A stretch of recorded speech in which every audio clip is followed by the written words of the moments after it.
How's it going? This is Syx String. Starlight Ironhoof. Forest Rain. And Zeta Prime. And this is Elements of Harmony.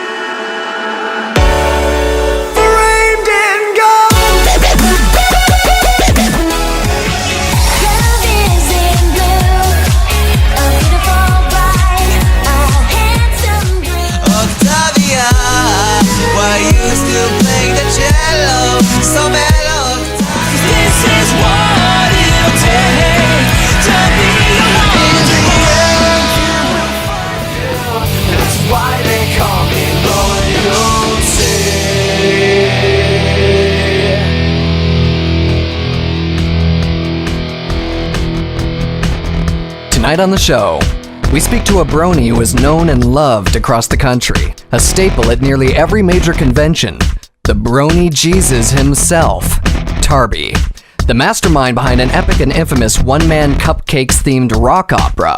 Tarby is known for making epic tracks that encompass alternative, rock, metal, industrial, and even technopop. He is a musical powerhouse, and he joins us here tonight. And now we must all bow down because the Brony Jesus is gracing us with his presence. Tarby, hello. Hey guys. How are you doing tonight? I'm doing okay, I think. Awesome. So a lot of our listeners have probably attended conventions and have probably bumped into you or seen you perform. And I know a lot of us here tonight, a lot of us hosts, have met you at conventions. So, for those that don't know, tell us a bit about who Tarby is and why he's incapable of creating a song less than 8 minutes long. Okay, well, I am a musician, as you probably picked up on. I've been doing music for years. I've been writing my own for about 6 or 7 now, and I've been doing music in choirs and bands and stuff since like first grade. I started out in a band over in Cranston, Rhode Island, and then as that was coming to an end, I discovered the Brony thing, decided why the hell not, this show is inspiring, I'll start writing music about it, because there was a couple of other people at the time that were sort of doing it. I started doing prompts based on the I started doing songs based on the prompts that were given to us in the Toast Beard competitions, because they were just starting out back then. And that's actually where a lot of my early songs came from. The Ballad of Autumn Dreams, Something Broke, which is the cupcakes thing mentioned in the intro, Only Time Will Tell, Chaos Rising, You and Me, they were all Toast Beard submissions. And yeah, that's about it, and I'm just doing my thing now. I've got a couple of EPs, an album out. I'm working on another album right now based on the Everfree Forest, so it should be good. Yeah, speaking about your music, one thing, when I was looking at your your YouTube page, checking out all your music, one thing I noticed is that a lot of your songs are fairly long. It looks about, your average song is about 5 minutes. 5 minutes? His average song is like 10 minutes. Yeah, right about around there. Actually, the average song, I did it out, it's about 7.5 minutes. Wow.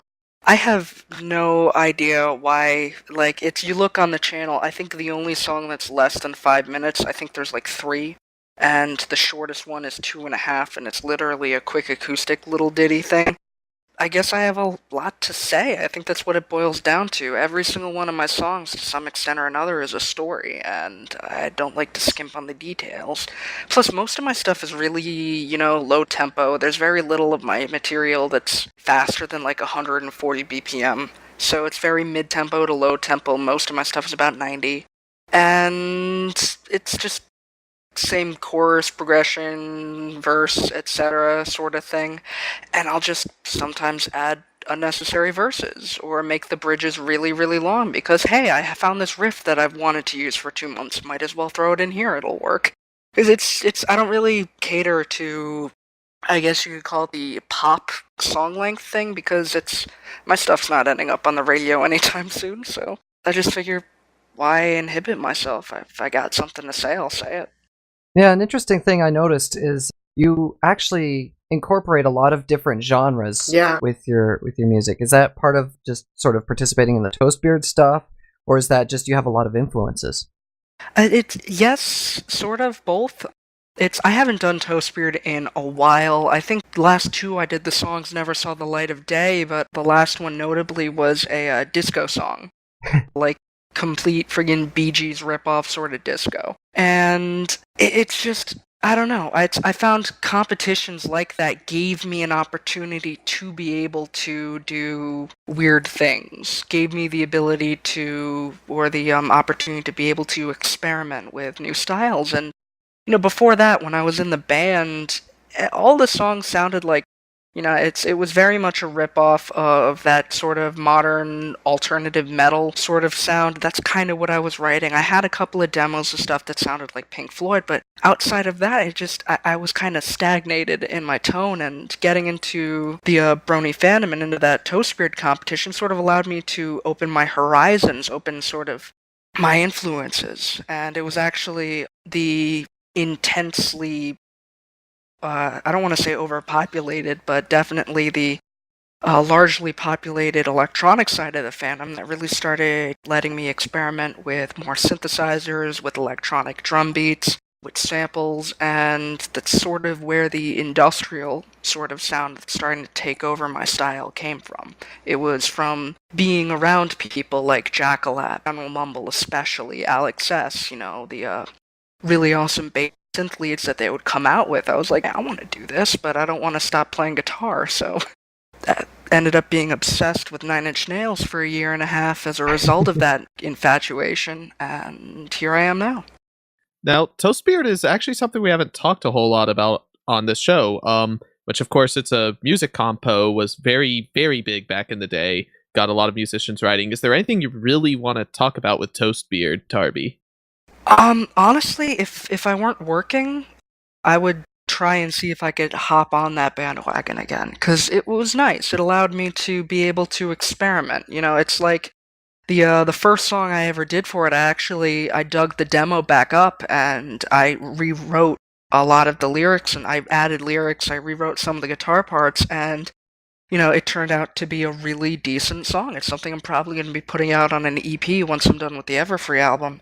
And it's all the different prompts. It just allowed me to think about my songwriting process differently. Like, one week it was essentially all the ponies have a friggin' hangover. And the next week it was the end of days. It was like sort of that, like how ponies came to be. Or there was one I wrote, a song called Only Time Will Tell, which is an 8.5-minute symphonic rock.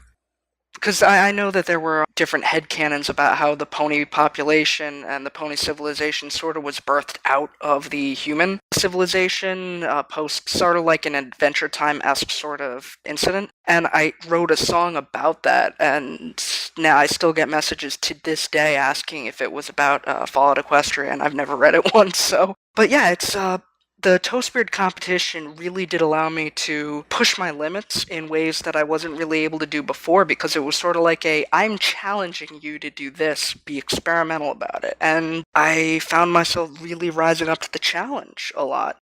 Some were good, some were really not.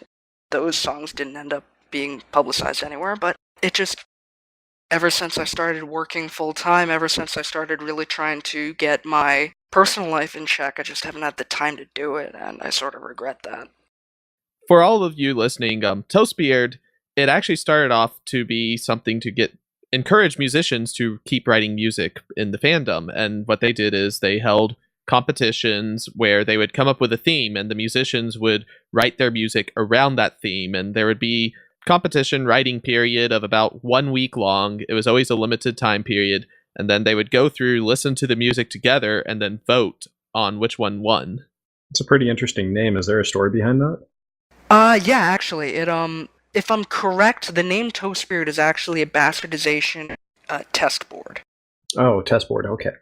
As in like circuitry and stuff like that, throwing down different resistors and stuff to see if certain circuits will work. Yeah, it's like Toastbeard test board. If I'm correct, I might be wrong. It's been 3 years, but I think 3 years, 2.5, something like that. It started in like March or February. Anyway, Yeah, it just sort of like a test board, sort of based on the whole circuitry idea, where you would throw down different capacitors or resistors and see what works. Experiment with circuits and work to get a final product. And that's sort of what we did. We were given a prompt. We were given sort of a do this, do that, do it in your own style, do it in someone else's style, that kind of stuff.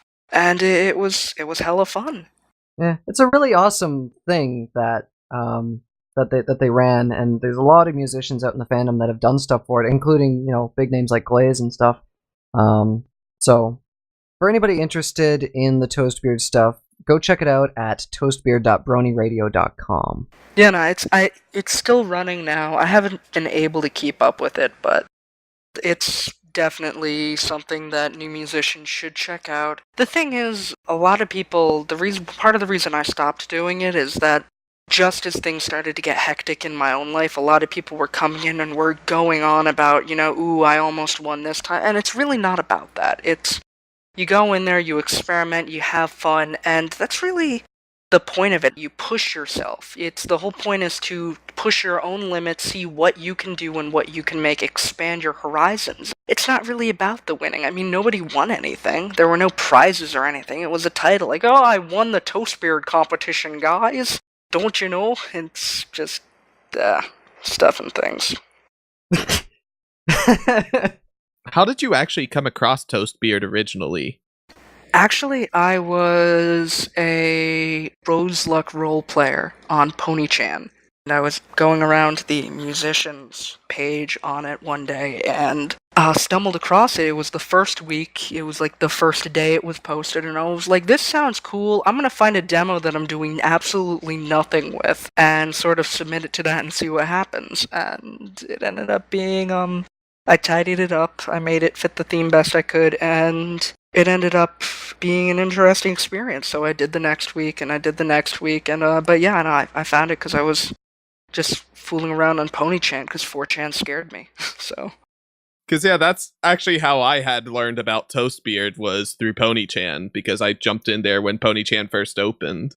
Yeah, it's, I don't know how long Pony-chan was open when I started checking it out. I just sort of stumbled upon it. The friend of mine who had sort of shown me about bronies, because he had started posting reaction images of the ponies on his Facebook, and actually, my introduction to the Brony fandom, I asked him what those were for. He sent me a link to YouTube and a link to Cupcake, so hell of an introduction there. And within a week, I was on, I was checking out the episodes, I was catching up, and I think shortly after that, that's when I stumbled on Pony-chan, and it's where I broke my RPing cherry, I guess is the way to put it, because that's when I started digging around as Rose Luck on there.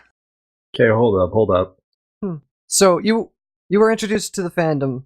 Wait, I think I was about to say the exact same thing. Through Cupcakes, and you're still here? Well, he did write a rock opera based off of it. Okay, then. Well, because it's... Alright, yeah. Well, no, I wrote the rock opera to mess with people. I mean, a 20-minute rock opera based on cupcakes? The fact that anyone takes that seriously is completely beyond me. I mean, have you listened to it? The entire thing is just 12 rip-offs. Every single part of that is directly rips off another song.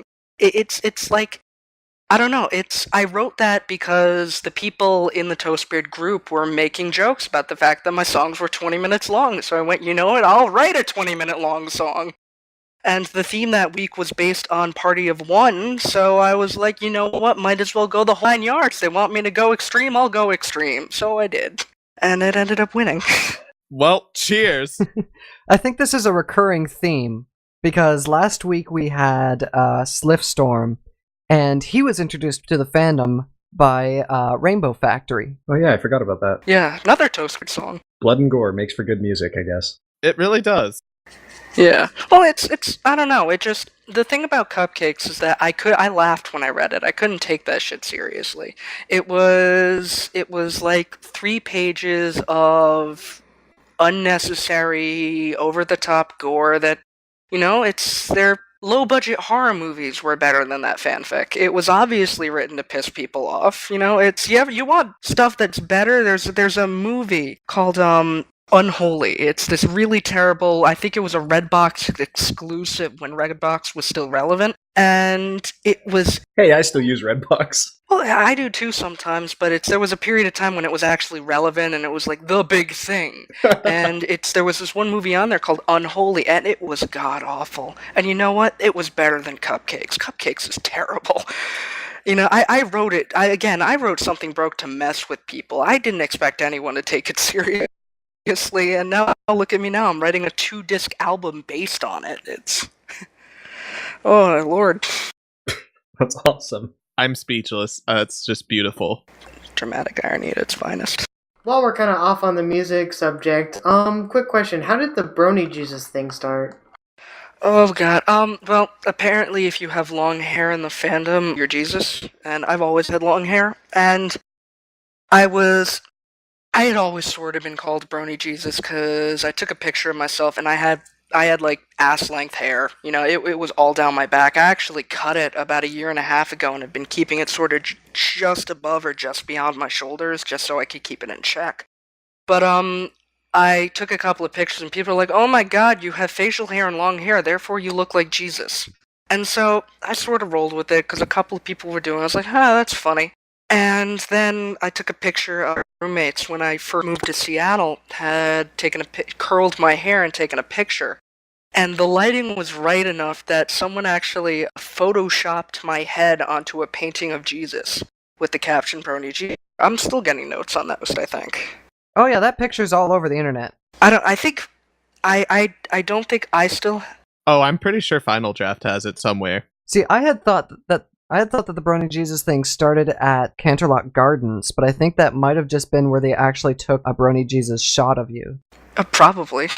But no, it's... Was it Canterlot Gardens, though? Because I remember there's some picture happening. Well, yeah, Canterlot Gardens. This was after the Brony Jesus picture was flying around.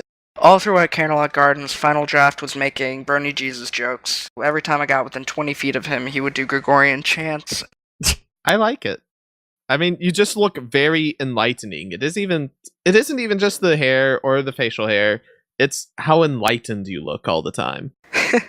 I guess. Regardless, though, it's at the end of the convention, right after, I believe, closing ceremonies, or it might have been right before, he and Pony One Colby took a tablecloth, threw it around my shoulders, took a picture of me with a bunch of other people, I believe the Brony Breakdown guys, and a couple of other people, and then proceeded to parade me through the con floor.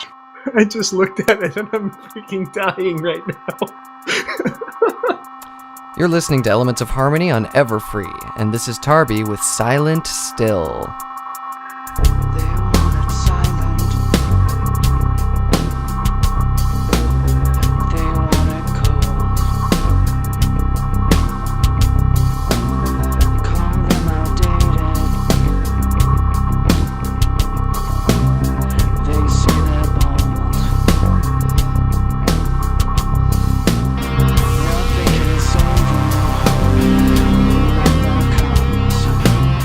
Don't try to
You've done a lot of work with Hey Last Fast, right?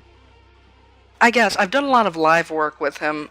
He and I discuss doing work with each other a lot. We sort of throw ideas back and forth, but we haven't really done a full-on collaboration as of yet. It's something we do talk about a lot. Neither of us have really found the time to be able to sit down and do anything. But I mentioned earlier about expanding on Something Broke, turning it into a 2-disc BS rock opera, and he actually helped me a lot with throwing ideas around for that. So, yeah, he and I are close. We don't talk only because of our living situations and kind of where we're at right now. But, he and I used to perform live together all the time. He and I just stopped going to the same conventions and shenanigans, really. He's a cool guy. Continuing that line of collabs, that was a wicked guitar solo you laid down for Bartrot. Yeah, Cyril just hit me up randomly. Was like, hey, do you want to do a solo? I don't want to do a solo. What solo do you want? He was like, I want this kind of solo. I was like, I can do that kind of solo. So I did that kind of solo. Actually, I labored over that for something like a couple of hours. Honestly, it's a fast solo. It works for the song. It's not my favorite solo I've done, but that's actually some of the fastest playing that I've ever done, and I tried to do the rhythm, and it's way beyond me, so that should be fun performing live if we ever do it, because I might not be able to perform it. Well, I hope we get a chance, yeah. Yeah, no, I really do too. I use that solo as sort of a warm-up now to make sure that I can get my chops up, so. No, it's, again, back to the whole pushing myself thing. Gotta play fast. I've got to say, it was really awesome that my first song that my voice was featured on had a Tarby solo. Yeah, no, that was really, really cool. Like, he told me when he was asking me to do the solo, I was like, yeah, I'll do it. He's like, oh, yeah, no, Starlight's going to be singing. I was like, okay, well, then I definitely have to do the solo now. So you're talking about live performances, and I can honestly say that playing, or at least for me, playing 8 to 10 minute songs live, they get pretty taxing after a while, especially if you're going to debut a 20-minute or hour-long song. Yes and no. The thing is, I've grew up playing along to Grateful Dead records, so song length really isn't that much of an issue for me. Not meaning to toot my own horn, it's sort of like what I grew up on, if it wasn't Grateful Dead or Pink Floyd, it was Metallica, who, they're bad at keeping their song length short. Oh, yeah, that makes sense.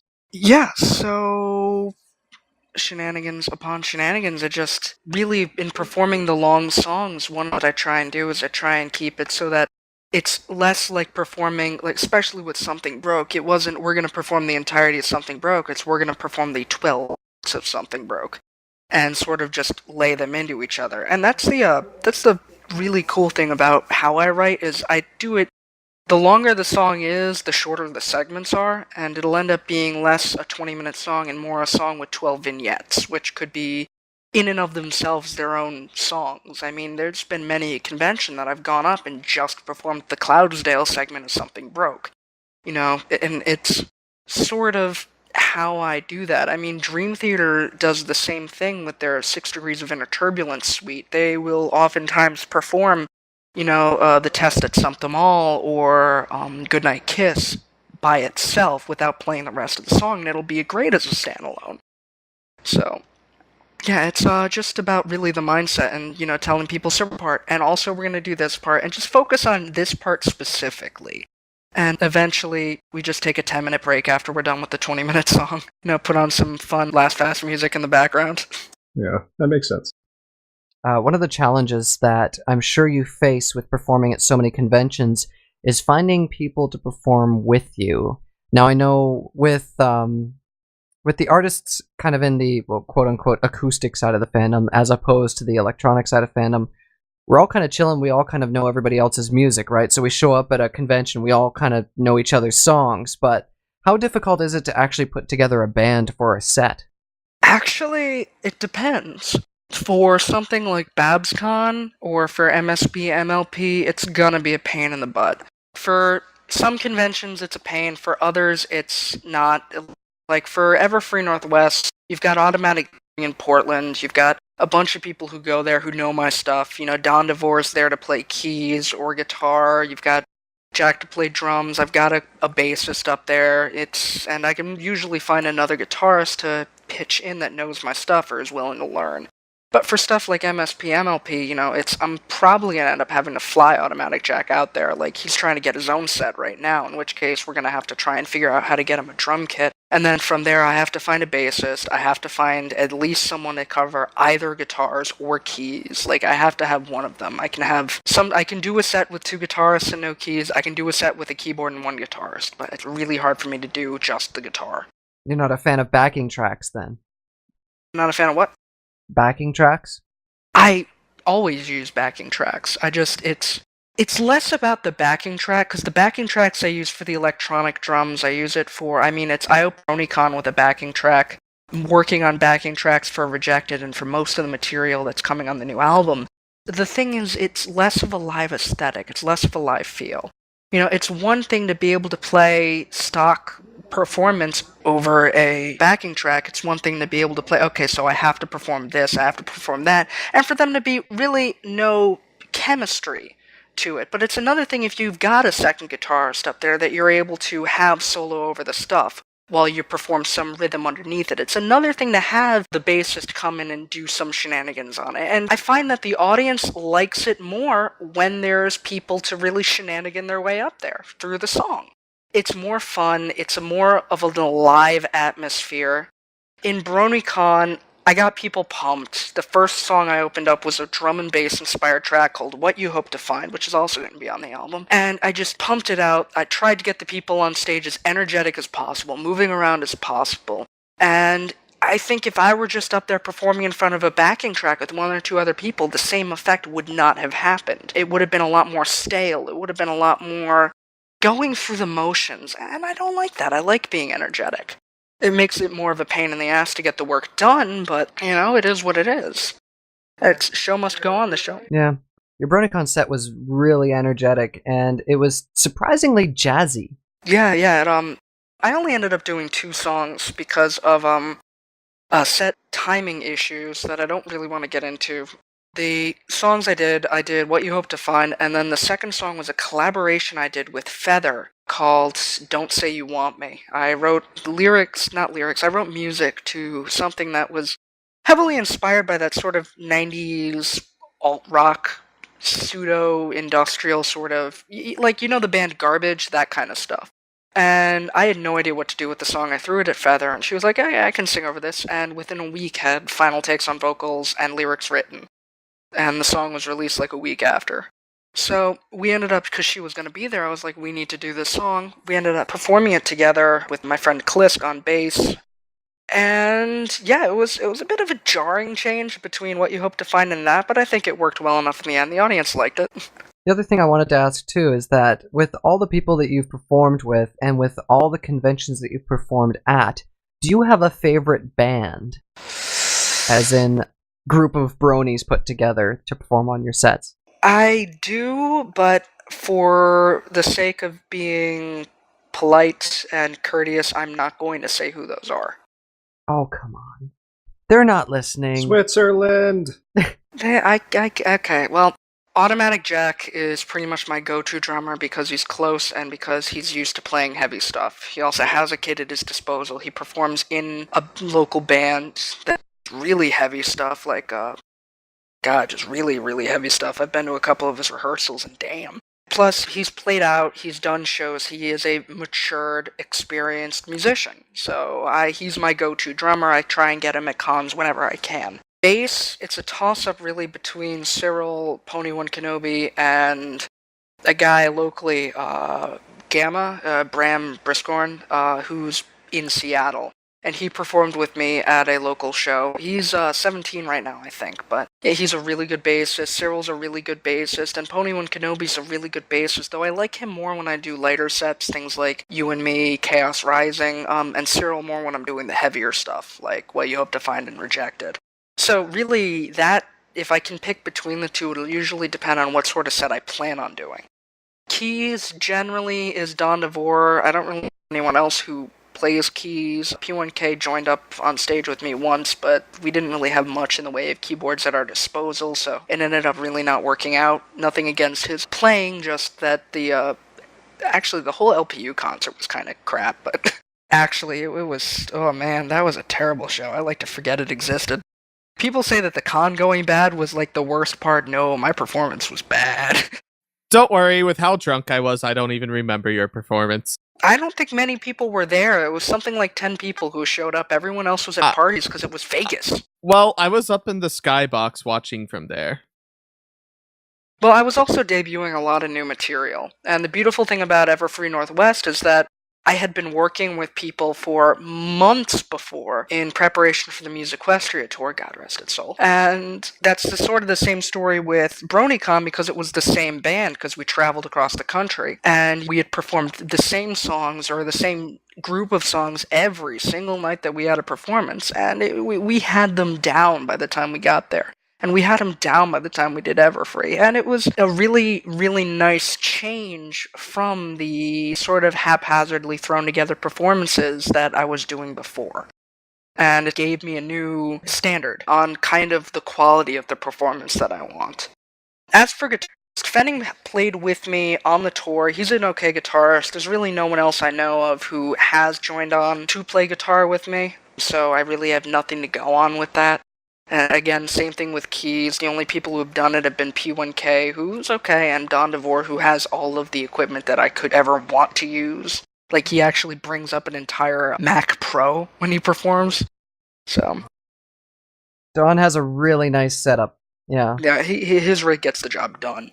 But I've yet to find really anyone else to really fit in the rest of those gaps. I mean, there's one individual back in my hometown of Cranston, Rhode Island, who is a fantastic guitarist. But he's not a brony, and though he really enjoyed performing with me because he hopped on stage for the final Boston show of the Musiquestria tour, he also lives on the other side of the country, and bringing him out to a convention that's about a fandom that he really has no interest in just kind of seems like wasting everyone's time.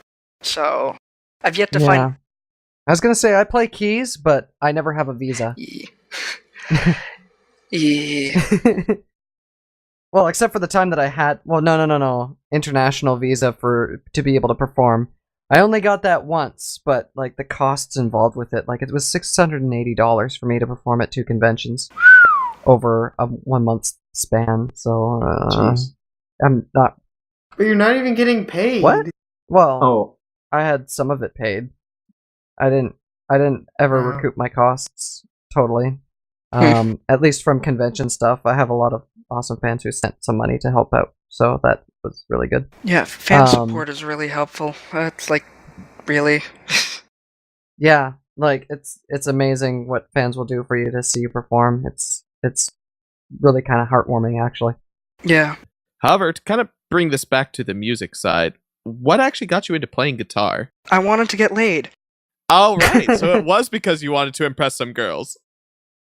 And I just wanted to impress people. I was an angry fat kid in high school and middle school. I was not pleasant. I was an asthmatic freak of nature that no one liked. I would piss people off regularly for my own kicks because it was the only way I got attention. And then I got sick. Really sick. Swine flu ended in my junior year after I'd sort of picked up the guitar and was like, I'm tired of people hating me. And started playing as a way for people to be able to look at me without... Basically use that as a massive shield of a, you can't hate me, I'm a musician. And, so that's how that works. The guitarist is a great way to do that. Right? Yeah, it also is really effective when you hit people in the face with it. Right? Well, I've only learned that once and it was an accident, so. They don't call it an axe for nothing.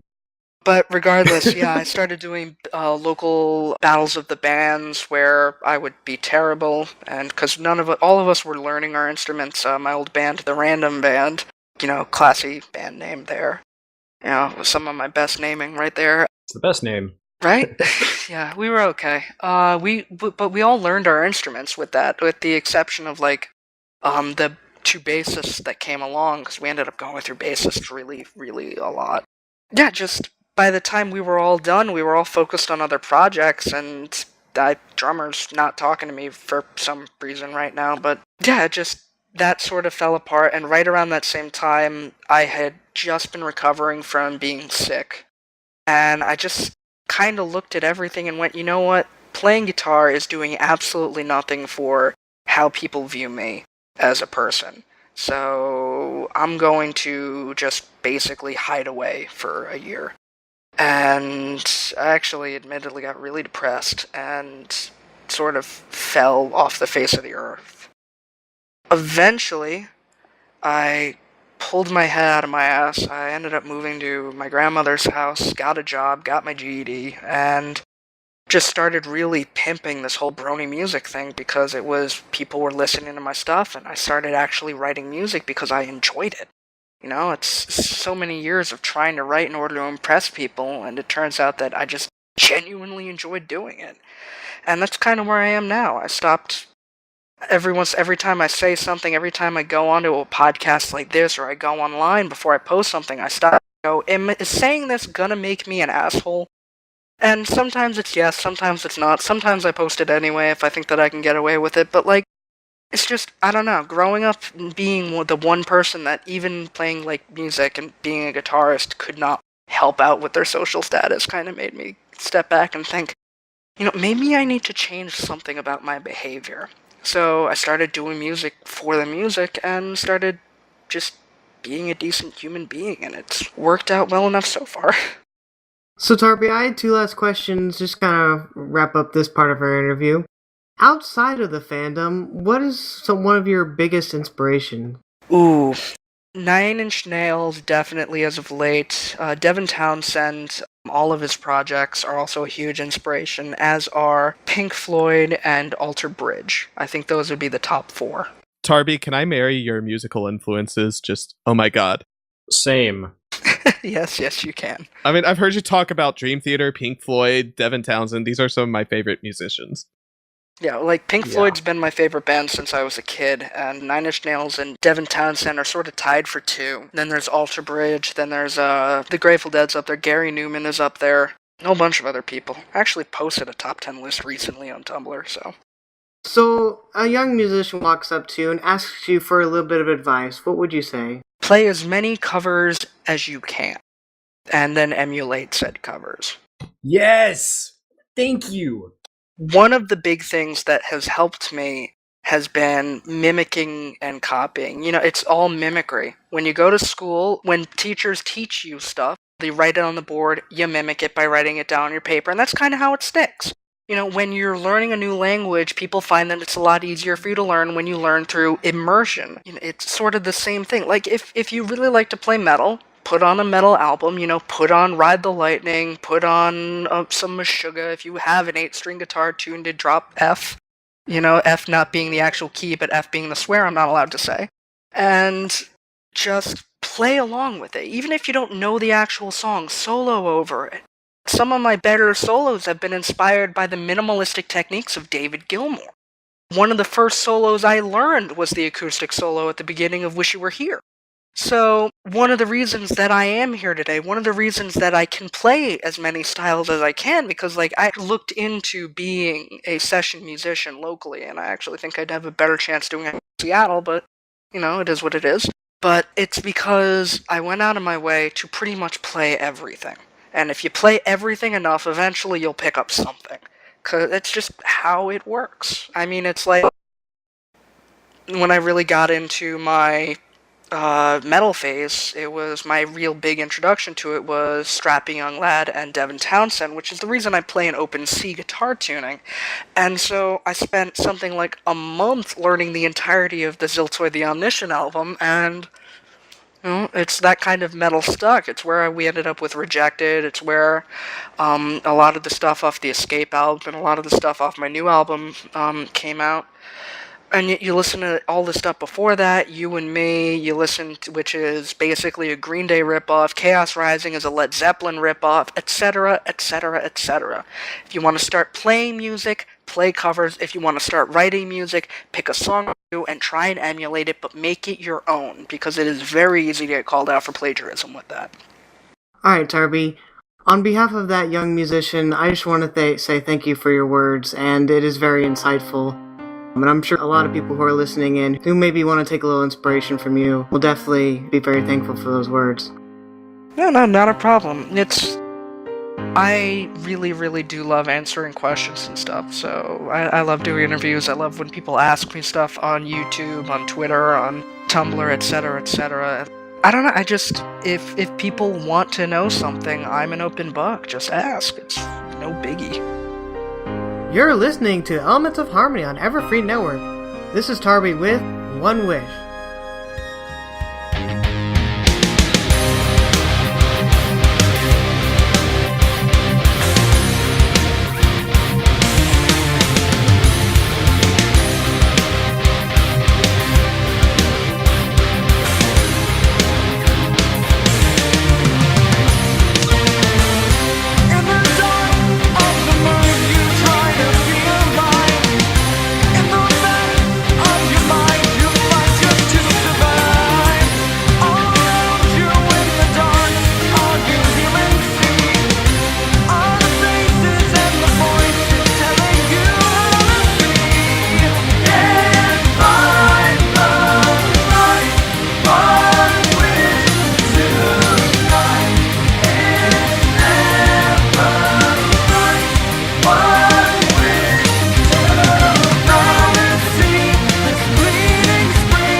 Tendencies to burn away the flame. Once it held so high, and now you watch them die. No one sees your motivations, can't perceive the end. In this you've lost your will, a final mental kill. Taking root inside the forest, deep within your mind. Wander in the night, but finding burning bright. But now the fire's dead, you're left within your head. And now you scream up high, the heavens miss your cry.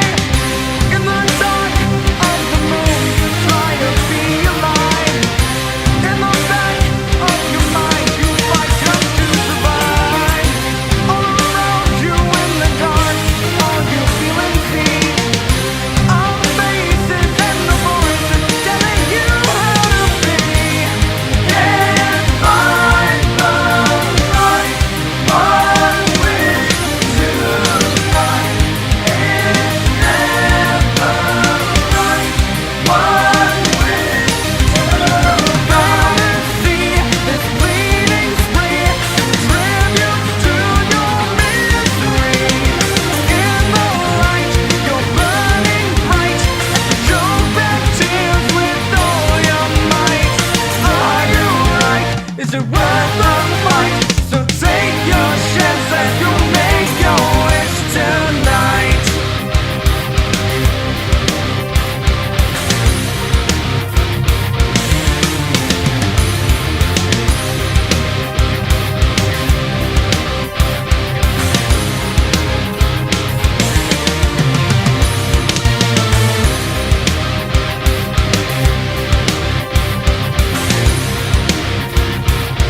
Alright, welcome back. This is the Tech Talk with Tarby, and we're going to talk about guitars, because I love them. Not bassoons.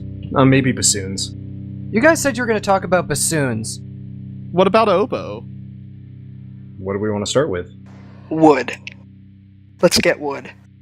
There's so many things to... Wood? Oh, mahogany. You? Everything I've got right now is Strats, so most of my stuff is either maple or alder.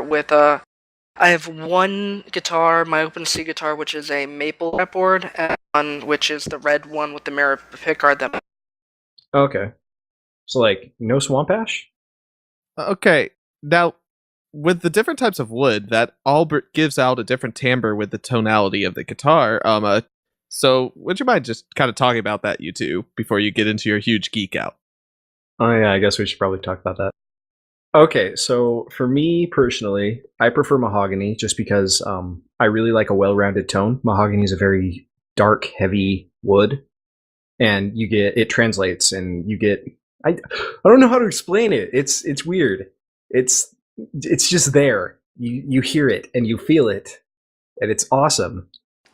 Well, the thing about mahogany is it has a much warmer, broader tone. It's beefier. Mm-hmm. As opposed to a lot of cheaper guitars are made with alder, are made sometimes with basswood, maple. Swamp ash, poplar, yeah.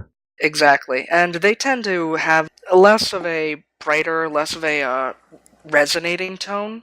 Though I kind of go for that. I like the cheap guitar sound. None of my guitars are over $500, unless it's all including modifications that I've done to them. So those are actually really nice. I've played them before. I always go and play cheap guitars because I'm like, oh, is this one nice? No. Is this one nice? All right, it's all right. I was going to say, you really liked my guitar. My guitar was like a $200 PP Generation EXP with like just an extra humbucker added. Dude, that adds at least 500 horsepower. I improved the tone of my guitar by printing out a sticker of Luna and putting it on the faceplate. That would do it. Yeah, exactly. Oh, man. Just going back to the neck thing, with maple necks, it'll give you a sort of a twangier tone. Think sort of that, what's his name? I think any country guitar player. Brad Paisley comes to mind. He plays a lot of Telecasters, which would be alder body, maple neck, maple fretboard. Yeah, it'll give you that sort of twangy, bright tone. Not much warmth to it, which is the big issue that I'm getting with my Open C guitar right now, but whenever I play something clean on it, it sounds fantastic. Whenever I play something that has, like, sort of a low distortion, it sounds fantastic. And if I'm trying to get sort of that biting Yngwie Malmsteen sort of tone, it'll work well. It doesn't really do the beefy stuff well, though. Even with the pickup in bridge pickup position, I have a DiMarzio Evo, which is the Steve Vai pickup. As for rosewood fretboards, which are pretty much the most common, it's what you get on Les Pauls, it's what you get on most Strats. It's a much warmer tone, similar to sort of like how mahogany is sort of a warmer body tone, rosewood is a warmer neck tone. And yeah, it's really, really, really weird how just the different type of wood can drastically affect the sort of tone or even the output that you're getting on your guitar. Also, fretboards especially, they definitely affect the feel. Like, rosewood is a little bit more porous, which means that it requires a little bit more maintenance. I'm horrible about my guitars, like they're all just bone dry. But they still play great, so there's that. But if you play on a maple fretboard, it's a little bit easier to bend strings, a little bit easier to slide just because it's a harder wood, or a less porous wood at least. And there's less friction, less resistance. Yeah, now, do you know anything about ebony fretboards? Because admittedly, I've never actually played one, but I know that they're supposed to be even denser than maple, and which gives them a really bright tone. Ebony is denser than maple. The thing is it actually... Okay, it's denser in the sense of density in the physical sense, meaning volume and mass, but I think it's only slightly less porous than rosewood. And for those wondering, just in case you don't, or if you've never picked up a guitar, the fretboard is where the frets go, and it's where your fingers play the notes. I keep turning around and looking at my wall of guitars behind me. Do you have a specific brand that you like to buy? Ooh, I'm a really big Fender fanboy. All my main guitars are Strats. I want to get a Telecaster, I want to get a Jazzmaster. The big thing that I come across is that they're small. Tonally, they're exactly what I want, but I find that they're tiny. Yeah, they are really little. Because I might not be a tall guy, but I'm kind of a really stocky, sort of beefy guy, and so, yeah. The thing about Les Pauls, though, is that it's one of the issues I have with them, is especially on the archtop ones. It's the strings are really high off the body, and that's not something I'm quite used to yet. I like the tone of them, but my old guitarist in my old band had a Les Paul Studio, and I could never really get the hang of it. I never really liked the tone or the feel. It was always a bit too square, I think is the way that I'd put it. It clipped hard, the cleans were really obnoxious, you had to almost instinctively roll it back if you wanted to play it. Just sort of inconvenient to play, to listen to. So, I don't know. I played much better Les Pauls, but that's kind of how I was introduced to them, so it wasn't the best first impression. While we're on the subject of electrics still, because we've been talking mostly about electrics, meaning brands and models and stuff like that, do you have a preferred pickup or pickup configuration? Yeah, I'm a big fan of HSH configuration, especially because I grew up watching a lot of the bands and stuff I saw had, that sort of Strat styled guitar that was designed for metal, like the Kirk Hammett sort of ESP metal Strat with the two humbuckers and maybe the single coil in between them. So that's what all my Strats have, except for one, which is a really good guitar I got off of rondomusic.com. It's a gold hardware, flame red maple body, and really, really snazzy. But I find... You said HSH? Yeah. Okay. Oh, yeah. Never mind. Like Steve Vai guitars, yeah. Yeah, exactly. That sort of Ibanez sort of approach. And most Fenders are not designed for that, so I actually had to go out and get the Fenders that I have routed out. I had to take a drill bit and route out the wood so I could fit the pickup in, and that took way too much time and way too much money. My main guitar, the red Strat, right now I have two Seymour Duncans in there, a custom in the bridge, which I have no idea what it is. I just know it's a custom one, and I love the tone. So I'm actually, once I get the money, I'm shipping that out to the Seymour Duncan custom shop to get some copies done. And the neck is just a 59 pickup, which is sort of a vintage output, vintage sort of sounding pickup to get that bluesy or even that Guns N' Roses distortion. Yeah, it's supposed to emulate Slash's 59 Les Paul. Sorry, just for us unknowledgeable folks, could you just kind of go over a little bit about the pickups and stuff, like different types of pickups, how the position matters, how it impacts the sound, that kind of thing? All right, kiddies, sit down. It's time to start class. The pickup there are a bunch of different kinds, which we can get to in a moment, but the general concept of the pickup is that it is an electromagnet. It is depending on whether or not you're playing a bass or a string, it's a magnet for each individual string usually. Could be more, sometimes they have bars that run across, but the general idea is that when the string vibrates, the distance between the string, which is metal, and the magnet will change, causing fluctuations in the electrical current, which are then picked up by the cable and then run through the volume knob, the tone knob, and whatever in the guitar, and then run over to the amplifier and convert it into sound. Yeah. Now, there are a bunch of different types of pickups. There's the humbucker, which is one of the most common nowadays, which is two coils right next to each other. Yeah, it would probably actually make more sense to introduce the single coil first. So the single coil is your basic pickup. It's got the 6 magnetic poles for each of the strings, and that's it. The good thing about the single coil is the fact that it's very clear. It picks up everything that the string is doing very well. The only problem is, on higher gain settings, or even depending on the guitar, of how hotly wound it is, meaning how big the magnetic field coming off of the coil is, it hums a little bit. It has a tendency to buzz, and you'll hear that in older style music before they really got into sound editing and stuff like that. But the humbucker adds another set of coils that are wound in opposite to the initial single coil, and that cancels the hum or bucks the hum. That's why they're called humbuckers. Pretty much, yeah. Now, there are a couple of other types of pickups which are used. They're not as common, but on top of the single coil, going back to what Syx had said about how wound a pickup is, the more times you wind a copper coil around a pickup, the hotter it's going to be, the louder it's going to be. And so there's another kind of pickup called the P90, which is essentially an extremely overwound single coil. And though it has incredible amounts of noise which comes along with it, which is why a lot of them tend to be really low output, you also get the added bonus of having the clarity, being able to pick up the nuances like you would in a single coil, but have the warmth and depth almost like you would with a humbucker. And so it's sort of this middle ground that if you have a noise gate, it's actually a pretty decent classic rock sort of tone. And the last real pickup that people use, I'm not actually sure how it works, but it's a piezo pickup, which a lot of people use for acoustic stuff. Piezo pickup is, well, on the very basic level, it's a very, very, very, very small microphone. And what it does is it activates when it feels the body of the guitar vibrate. At least I think that's what I've heard. I don't know if that's completely true. There could be somebody in the chat going, "Oh no, you're wrong. You're an idiot."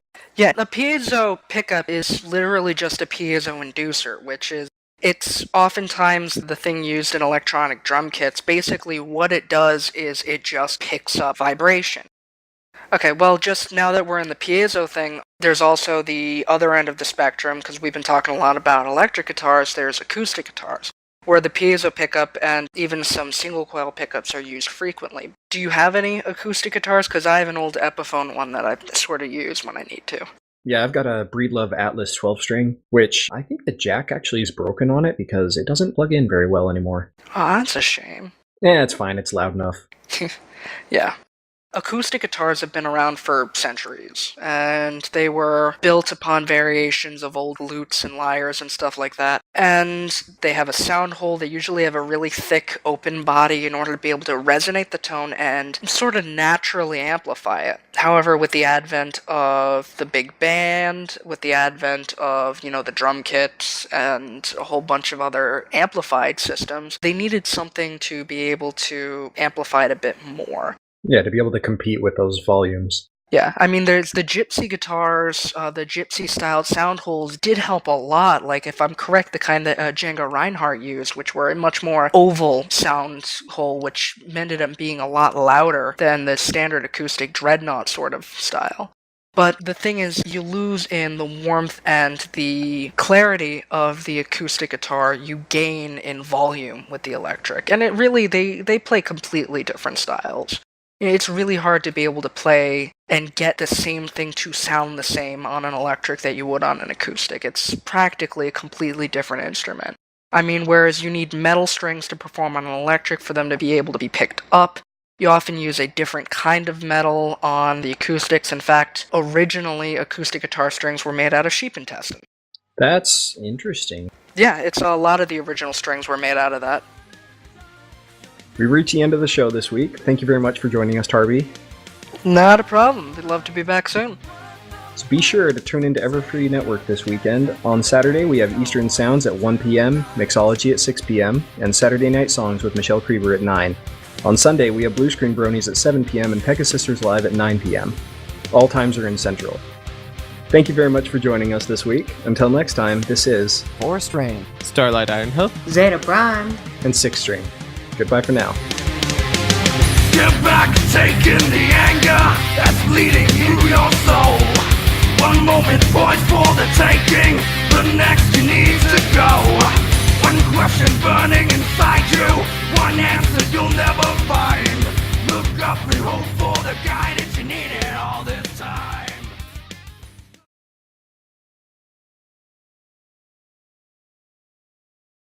Forest, so should be good. Yeah, speaking about your music, one thing when I was looking at your your YouTube page, checking out all your music, one thing I noticed is that a lot of your songs are fairly long. It looks about your average song is about 5 minutes. 5 minutes. His average song is like 10 minutes. Yeah, right about around there. Actually, the average song I did it out. It's about 7.5 minutes. Wow. I have no idea why. Like, it's, you look on the channel, I think the only song that's less than 5 minutes, I think there's like 3, and the shortest one is 2.5, and it's literally a quick acoustic little ditty thing.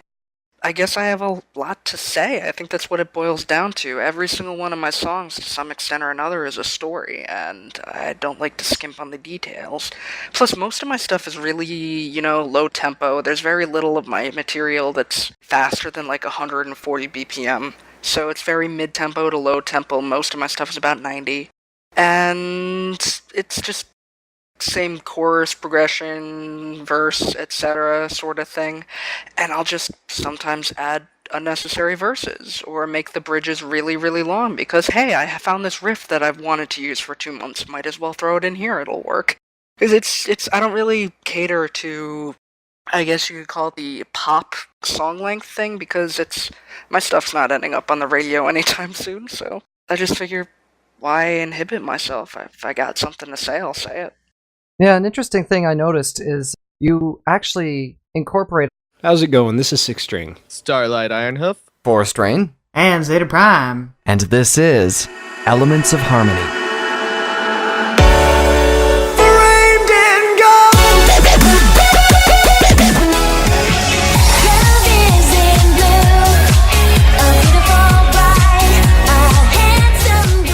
Octavia, why you still playing the cello so mellow? This is what it'll take to be alone. That's why they call me royalty.